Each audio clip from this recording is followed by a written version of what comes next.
ಸಾಗರ ತಾಲೂಕಿನ ಕೊಳೂರು ಗ್ರಾಮ ಪಂಚಾಯತಿ ವ್ಯಾಪ್ತಿಯ ಅವರೇಕೊಪ್ಪದಿಂದ ಮೂರುಕೈ ನಡುವಿನ ಸಂಪರ್ಕ ರಸ್ತೆ ಸಂಪೂರ್ಣ ಹದಗೆಟ್ಟಿರುವುದನ್ನು ಖಂಡಿಸಿ ಗ್ರಾಮಸ್ಥರು ವಿನೂತನವಾಗಿ ಪ್ರತಿಭಟನೆ ನಡೆಸಿದ್ದಾರೆ. ಗ್ರಾಮಸ್ಥರು, ಮಹಿಳೆಯರು ಹಾಗೂ ಮಕ್ಕಳು ರಸ್ತೆಗಿಳಿದು ಕೆಸರು ತುಂಬಿದ ಹೊಂಡ ಗುಂಡಿಗಳಲ್ಲೇ ಭತ್ತದ ಸಸಿಗಳನ್ನ ನಾಟಿ ಮಾಡುವ ಮೂಲಕ ಜನಪ್ರತಿನಿಧಿಗಳು ಹಾಗೂ ಅಧಿಕಾರಿಗಳ ಗಮನ ಸೆಳೆದರು.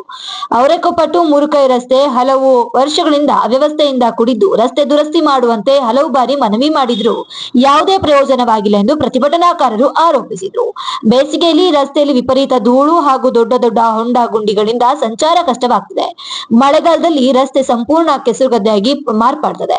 ಶಾಲೆಗೆ ತೆರಳುವ ಮಕ್ಕಳು ಕೆಸರಿನಲ್ಲಿ ಬಿದ್ದು ಯೂನಿಫಾರ್ಮ್ ಮಣ್ಣಾಗಿಸಿಕೊಂಡು ಮನೆಗೆ ವಾಪಸ್ ಬರುವ ಪರಿಸ್ಥಿತಿ ನಿರ್ಮಾಣವಾಗಿದೆ ಎಂದು ಗ್ರಾಮಸ್ಥರು ಅಸಮಾಧಾನ ವ್ಯಕ್ತಪಡಿಸಿದರು. ಇನ್ನು ದ್ವಿಚಕ್ರ ವಾಹನ ಸವಾರರು ರಸ್ತೆಯ ಹೊಂಡಗಳಲ್ಲಿ ಬಿದ್ದು ಗಾಯಗೊಂಡಿರುವ ಘಟನೆಗಳು ನಡೆದಿದೆ.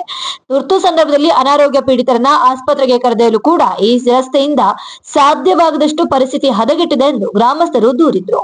ಇನ್ನು ತಕ್ಷಣ ರಸ್ತೆ ದುರಸ್ತಿ ಕಾಮಗಾರಿ ಕೈಗೊಳ್ಳಬೇಕು, ಇಲ್ಲವಾದರೆ ಮುಂದಿನ ದಿನಗಳಲ್ಲಿ ಉಗ್ರ ಪ್ರತಿಭಟನೆ ನಡೆಸಲಾಗುವುದು ಎಂದು ಎಚ್ಚರಿಕೆ ನೀಡಿದ ಗ್ರಾಮಸ್ಥರು ಗ್ರಾಮ ಪಂಚಾಯಿತಿ ಅಭಿವೃದ್ಧಿ ಅಧಿಕಾರಿ ಸುಭಾಷ್ ಅವರಿಗೆ ಮನವಿ ಸಲ್ಲಿಸಿದರು.